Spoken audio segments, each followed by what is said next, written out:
world champions, A-Kids from the Philippines.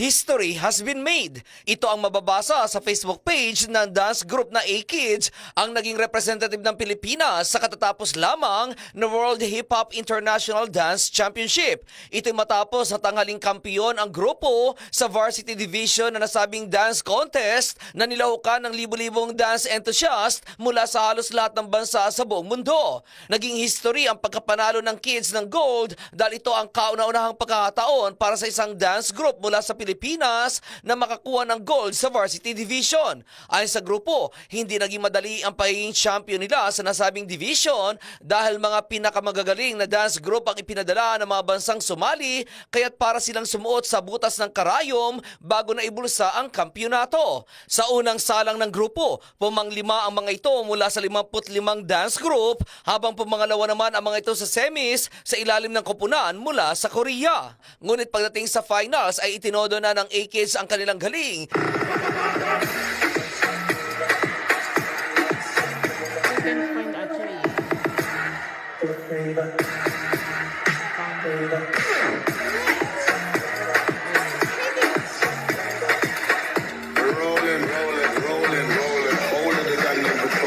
At ang resulta, isang karangalan para sa bansang Pilipinas ang iuwi ng mga ito ng kanilang sungkitin ang kampyonato. Pagdating naman sa JV Mega Crew Division, naging podium finish ang grupo nang makuha ng mga ito ang bronze. Samantala, naluklok naman sa ikalimang pwesto ang Mega Crew team mula sa 55 dance group na naglaban-laban.